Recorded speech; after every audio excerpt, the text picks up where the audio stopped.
Now on the other week we'd fly to Vernal to hold clinics. And we would form a treatment team.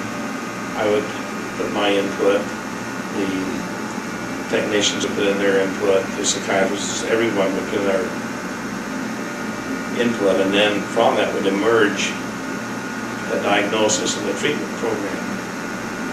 And the results of that might be that I would see the patient in a group or individually or something, and then the others would have their relationship with the patient. And we had a pretty good program there. And, but here again, as just part of the team, I felt like I was contributing quite successfully. Did you ever have a job that you felt, just a kind of wind-up question, do you feel like you had a job where you didn't feel was you or feel inadequate or you just hated? There's no question that my work at Page was hardly satisfying at all. Paul Rozier was a great administrator and a great person, and he tried the institutes and programs both in terms of counseling and advising students and just the whole system of teaching students, and the faculty wouldn't buy it. And so I was just part of the equation that was a burden to the teachers, and so they didn't respond to me or to him or to the program, and so that was bad. I know I'm not telling you enough to let you know what the program was, but it was had to do with, could have been very helpful in terms of teachers relating to students in a helpful situation to help them with their classes, their programs, and their just adjustment in general to school. Frank Bell, he and I didn't get along at all. He had a fair-haired boy standing in the wings that he wanted to bring in as a counselor, and so he did everything he could to make life miserable for me, and therefore I wound up back in the classroom, which also was not particularly satisfying. I enjoyed my teaching at BYU at that age, but teaching 7th and 8th graders was not very satisfying. I enjoy teaching now as a substitute teacher, but there's total difference. Plus the quality of the kids were better in St. George than they were in Tuba City and Page. And just in 30 seconds or less, what do you like? What do you feel best about substitute teaching? What comes off the top of your head most enjoyable to you? Okay, the fact that I can joke with the kids, teach with the kids, tell war stories, you know, just be cool. I'll give you one example of being cool. And I wasn't starting out to be cool, but it was just the way it developed. It was very early in my substitute teaching experience. I was teaching this class. When I say teaching, I handed out the assignment that the teacher gave, and they were to do it. And then I pick it up at the end of the hour, and that's that. I don't see them anymore. In this particular class were a couple of cuties. They happened to be boys, just, you know, charming cutie boys who wanted to talk and visit and socialize and do what they wanted to do, and they didn't want to work. So I told them, you're going to have enough time for this? Because I'm going to tell it's good. Okay. So I've tried to modify over the period of 2 or 3 months I've been doing this, how to relate to the kids and how to deal with discipline and stuff. And on this particular day, I said, I only have one rule. And when you say I have one rule, they say, be quiet, no talking. I said, you know, they always say that, but that isn't it. I said, I could be.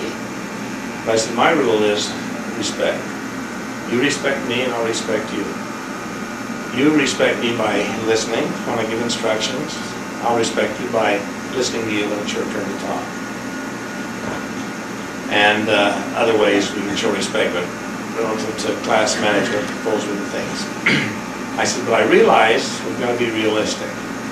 That sometimes people won't follow that rule, so I have a kind of a subsidiary rule. Just like you have seatbelt rules on the highway to force people to act as though they have enough sense to wear seatbelts. We have a speed limit to force people to act as though they have enough sense to not go 90 miles an hour. And I explain to you my rule of respect, but sometimes I find kids just don't have enough sense to act with respect. So my subsidiary rule is, if I point to you and say, that's one, that's a warning. If I point to you and say, that's two, that's their second warning. And number three, if I point to you and say, that's three, you're out of here. I don't have to put up with this. This is nonsense. And so, as the class was getting underway, this one cutesy guy started being cute. So I said, that's one. And after a few minutes, I said, that's two. And I said, hey, you're out of here. So I went out, and he was really a sweet kid. And I put my hand on his shoulder and I said, you know, you're probably a real nice guy. And I see myself as a good judge of character. I'm sure you're just a real fine young man. But I said, you're just driving me crazy. I says, one more false move on you and you go to the office. You think that's fair? And he says, well, yeah, I guess so. So I said, okay, go back in, one more false move. He went back in, and as soon as he got sat down, I thought, please God, don't let him get out of line, because I don't know what I'd do if he did. And so, as the hour went on, I was just holding him, going, don't make a mistake, don't blow it, don't get out of hand. And he was a perfect little kid. And the whole class, quite often when you point to somebody and say, well, that's one, the whole class shuts up. So anyway, after the class was over, I went over to him and shook his hand and said, thanks. He said, what for? I says, for not getting out of line, because I don't know what I'd have done if you had it. The guy sitting right next to him says, are you being sarcastic? I says, no, I'm just being honest. I said, I think that you guys deserve to know if a teacher goofs up, and I think I blew it. And I'm grateful that you didn't put me in a situation where I had to, whatever. Hey, you're cool, you're cool. So every once in a while, when I go back into certain classrooms, oh, you're the cool one, you're the cool one. Not necessarily referring to this experience, but for others. So I try to be cool. That's my main goal at school, is to be cool. You're 75 years old? 72. 72. I think I'm 56. Every once in a while I'll say, how old are you? I'll say, 72. Oh, I thought you were 56. I don't know where they got that, but anyway. It's because you're so cool. You're younger. That takes a lot of years out of your life, and you're cool. So I try to be cool. And like I say, I'll have fun with them. I have, I'll say, I say, you guys do this, something like that. And they all get up there with their figures all, can't do it.